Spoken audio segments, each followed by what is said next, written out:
जयपुर से है, जहां पर एसीबी इन एक्शन देखने को मिला है। एसीबी ने 2 लोगों को ट्रैप किया है। भरतपुर सहकारी समिति निरीक्षक को ट्रैप किया है। सहकारी समिति का लेखापाल भी इस दौरान ट्रैप हुआ है। 50,000 रुपए की रिश्वत लेते ट्रैप किया गया है। बकाया राशि के भुगतान की एवज में रिश्वत मांगी गई थी और उसी के दौरान एसीबी ने कार्रवाई करते हुए इन दोनों को धर दबोचा। तो एसीबी ने ये बड़ी कार्रवाई की है। एसीबी ने 2 लोगों को ट्रैप किया है। भरतपुर सहकारी समिति निरीक्षक को ट्रैप किया है, जबकि समिति का लेखापाल भी ट्रैप हुआ है। 50,000 रुपए की रिश्वत लेते इन्हें ट्रैप किया गया है। आरोप प्रमाणित पाए जाने पर पुलिस द्वारा कार्रवाई करते हुए अग्रिम कार्रवाई करते हुए भ्रष्टाचार निवारण अधिनियम के तहत धारा 7(7)A और 120B आईपीसी के तहत श्री हरदयाल एवं श्री रविंद्र को गिरफ्तार किया गया और अभी अग्रिम कार्रवाई जारी है। चलिए और अधिक जानकारी के साथ सौरभ हमारे साथ जुड़ चुके हैं। सौरभ, एक बार फिर से एसीबी ने बड़ी कार्रवाई की है और भरतपुर सहकारी समिति निरीक्षक को ट्रैप किया है, साथ ही लेखपाल को भी ट्रैप किया गया है 50,000 रुपए रिश्वत लेते हुए। जी बिल्कुल, देखिए कल्याण, दरअसल परिवादी का वेर क्रय विक्रय सहकारी समिति में सरसों खरीद का ट्रांसपोर्टेशन और हैंडलिंग का कार्य था। तो साल 2018 और 19 में उसका करीब 65 लाख रुपए विभाग पर बकाया चल रहा था। पूर्व में भी उससे रिश्वत लेकर ही जो है वो जो राशि है वो दी गई थी और अब 2 लाख रुपए चूंकि उसके और बाकी थे, तो 2 लाख रुपए जो बकाया राशि देने की एवज में जो रविंद्र कुमार हैं, निरीक्षक है सहकारी समिति में, लेकिन उनके पास हाल फिलहाल में वेर क्रय विक्रय सहकारी समिति के जनरल मैनेजर का चार्ज भी था। तो उन्होंने 2 लाख रुपए की एवज में 50,000 रुपए जो है वो रिश्वत मांगी और रिश्वत की राशि को उसने जो वेर क्रय विक्रय सहकारी समिति के लेखापाल है हरदयाल धाकड़, उनको देने की बात जो है वो कही थी। इस मामले में एसीबी ने पूरे मामले का सत्यापन किया और उसके बाद जयपुर एसीबी ने इस मामले में कार्रवाई करते हुए दोनों को रंगे हाथों गिरफ्तार कर लिया है। जी सौरभ, सवाल ये उठता है कि लगातार एसीबी इन एक्शन तो देखने को मिलता है, लेकिन घूसखोरों पर लगाम नहीं लग रहा है। लगातार इस तरह की घटनाएं सामने आ रही है, लगातार जो घूसखोरी के मामले हैं वो सामने आ रहे हैं। ऐसे में क्या एक नई रणनीति बनाने की जरूरत है एसीबी को?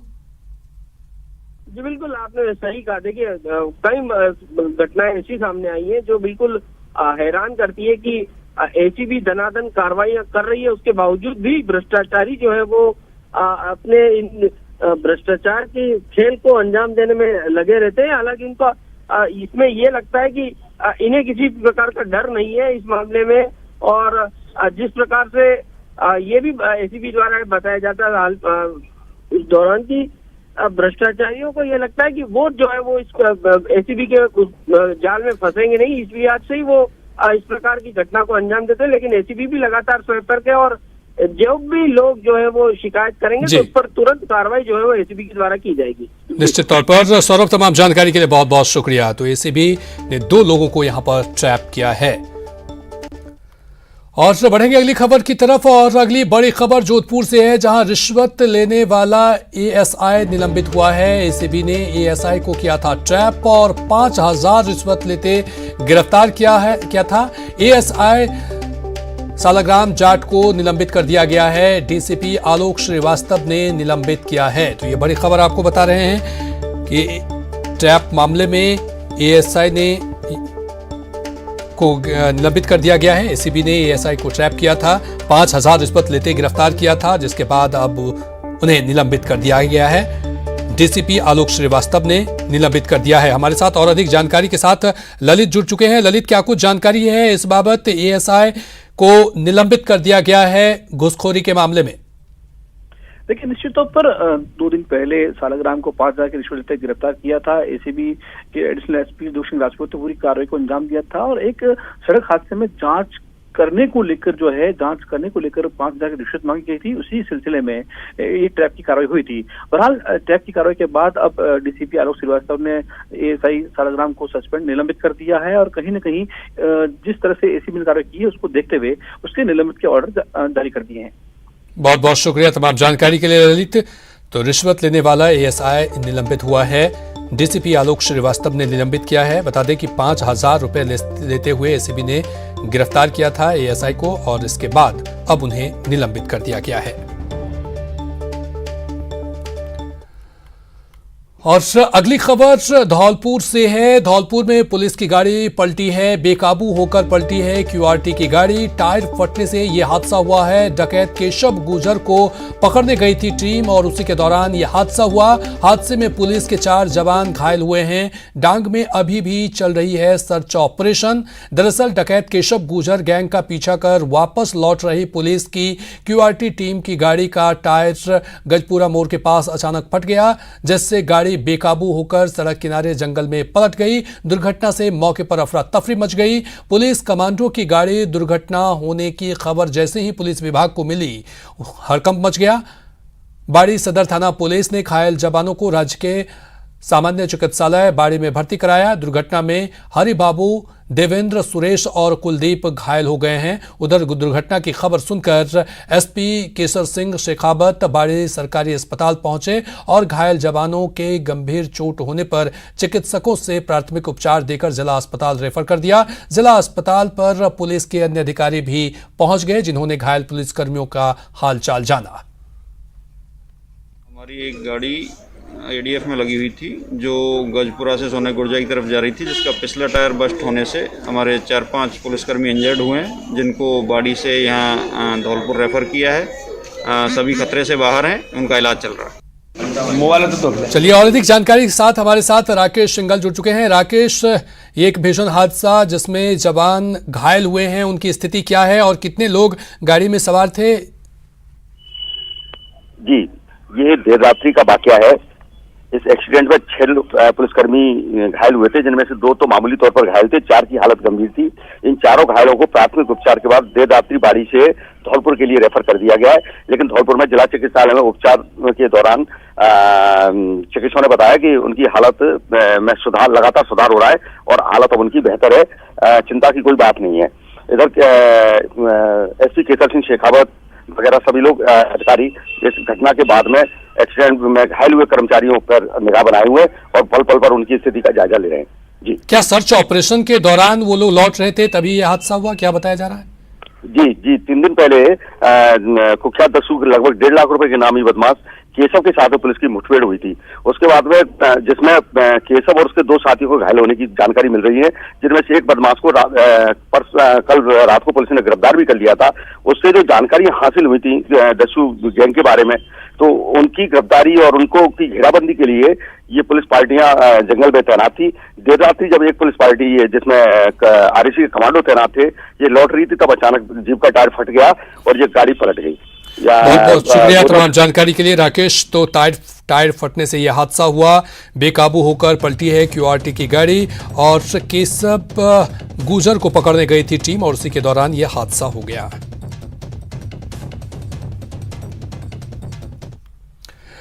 और बढ़ेंगे अगली खबर की तरफ। कोटा से बड़ी खबर है, फिर शर्मसार हुई है खाकी। महिला कांस्टेबल के साथ दुष्कर्म किया गया है, शादी का झांसा देकर दुष्कर्म किया गया है। कांस्टेबल लेखराज को गिरफ्तार कर लिया गया है। इस मामले में महिला कांस्टेबल और लेखराज शादीशुदा हैं। कोटा में खाकी एक बार फिर शर्मसार हुई है। सागौत पुलिस थाने में तैनात एक महिला कांस्टेबल के साथ पुलिस कांस्टेबल ने शादी का झांसा देकर दुष्कर्म करने का मामला सामने आया है। इस मामले में पुलिस ने आरोपी कांस्टेबल को गिरफ्तार कर लिया है। वहीं कोटा ग्रामीण एसपी शरद चौधरी ने मामले में कांस्टेबल लेखराज को निलंबित कर दिया है।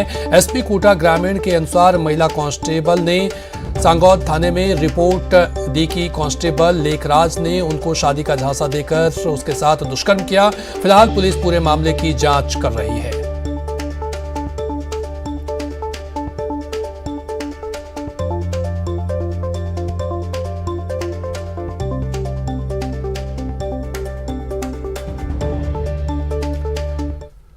और अगली बड़ी खबर आ रही है जैसलमेर से, जहां पर पूर्व सरपंच के पुत्र का वीडियो सोशल मीडिया पर तेजी से वायरल हो रहा है, जिसमें सरपंच पुत्र शराब पीकर गालियां दे रहा है और बंदूक दिखाकर गोली मारने की धमकी भी दे रहा है।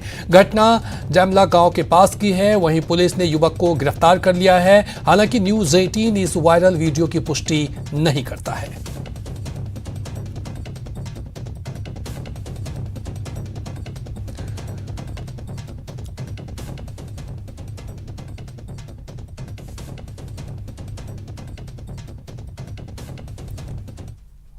और अगली बड़ी खबर बीकानेर से, जहां पीटीआई शिक्षकों का धरना जारी है। शिक्षा निर्देशालय के बाहर ये लोग धरना दे रहे हैं। सर्दी की वजह से बिगड़ी है दो की तबीयत बिगड़ने से दोनों को अस्पताल में भर्ती कराया गया है। तो पीटीआई शिक्षकों का धरना जारी है और उसी के दौरान सर्दी की वजह से दो लोगों की तबीयत बिगड़ गई है। हालांकि तबीयत बिगड़ने के बाद दोनों को अस्पताल में भर्ती कराया गया। तो बीकानेर से ये बड़ी खबर आपको बता रहे हैं, जहां पर पीटीआई शिक्षकों का धरना जारी है। शिक्षा निर्देशालय के बाहर ये धरना दे रहे हैं और इसी वजह से, सर्दी की वजह से दो की हालत बिगड़ गई है।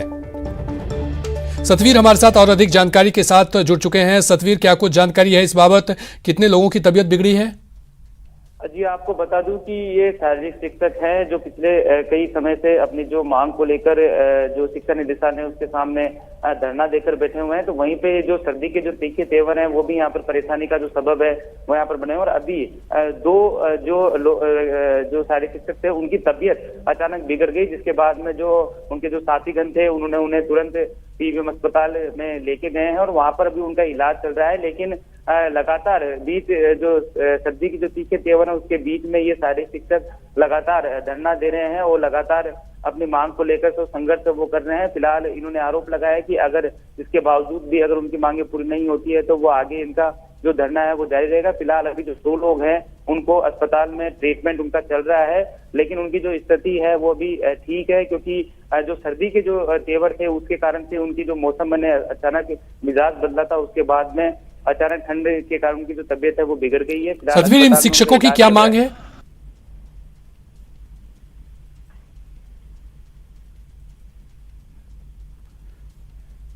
तो सतवीर से जुड़ने की कोशिश करेंगे, लेकिन इससे पहले आपको बता दें कि पीटीआई शिक्षकों का ये धरना और इस धरने के दौरान दो लोगों की तबीयत बिगड़ गई है। हालांकि तबीयत बिगड़ने के बाद दोनों को अस्पताल में भर्ती कराया गया, जहां पर उनका इलाज जारी है।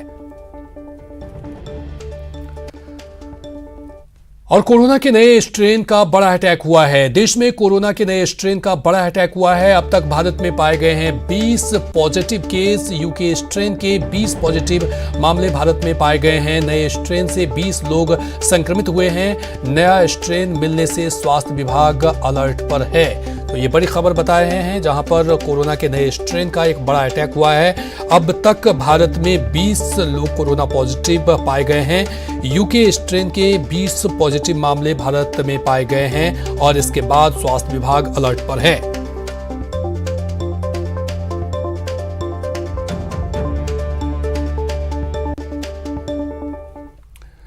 और बढ़ेंगे अगली खबर की तरफ। स्वास्थ्य विभाग के लिए राहत की खबर है। ब्रिटेन से जयपुर लौटे सभी यात्री ट्रेस कर लिए गए हैं। 17 यात्रियों की तलाश कर रहा था विभाग। 2 यात्री लौट चुके हैं ब्रिटेन, 2 जयपुर के हैं बाहर और 12 यात्रियों के लिए किए गए हैं RT-PCR टेस्ट। 1 यात्री ने प्राइवेट लैब में कराया है टेस्ट। तो ये एक बड़ी और राहत भरी खबर, क्योंकि जो स्वास्थ्य विभाग के लिए ये राहत की खबर इसलिए भी है कि ब्रिटेन से जयपुर लौटे सभी यात्रियों को ट्रेस करने की एक बड़ी जिम्मेदारी थी, लेकिन अब सभी यात्रियों को ट्रेस कर लिया गया है। 17 यात्रियों की तलाश कर रहा था विभाग। सौरभ हमारे साथ और अधिक जानकारी के साथ जुड़ चुके हैं। सौरभ, ये एक राहत भरी खबर है स्वास्थ्य विभाग के लिए, क्योंकि यात्रियों को ट्रेस करने की एक बड़ी जिम्मेदारी थी और 17 यात्रियों की तलाश जारी थी, लेकिन अब सभी यात्रियों की तलाश कर ली गई है और उनके लिए RT-PCR टेस्ट भी उनका करा लिया गया है। क्या कुछ जानकारी? जी बिल्कुल, देखिए कल्याण, ब्रिटेन में नया स्ट्रेन मिलने के बाद दुनिया भर में इसको लेकर हड़कंप मचा हुआ था और इस दौरान ब्रिटेन से करीब हिंदुस्तान 33,000 लोग जो है वो आए थे और ये चिंता थी कि कहीं हिंदुस्तान में भी इस स्ट्रेन का फैलाव जो है वो ना हो जाए। इस लिहाज से उन 33,000 लोगों का ट्रेस करना स्वास्थ्य मंत्रालय के लिए बड़ी चुनौती थी। राजस्थान में कुल 800 लोग आए थे और जयपुर में करीब 133 लोग जो है वो ब्रिटेन से आए थे।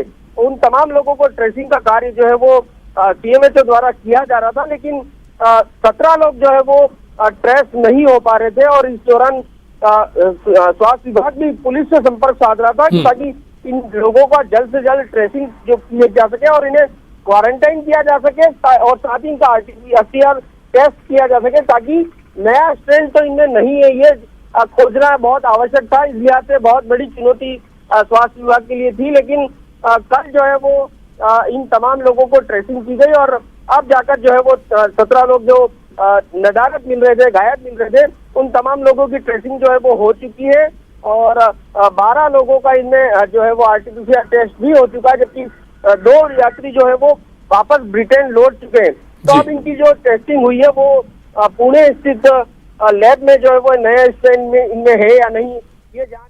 बहुत बहुत शुक्रिया तमाम जानकारी के लिए सौरभ। तो ब्रिटेन से जयपुर लौटे सभी यात्रियों को ट्रेस कर लिया गया है। 2 यात्री हालांकि ब्रिटेन लौट चुके हैं, 2 जयपुर के बाहर हैं। 12 यात्रियों के किए गए हैं आरटीपीसीआर टेस्ट।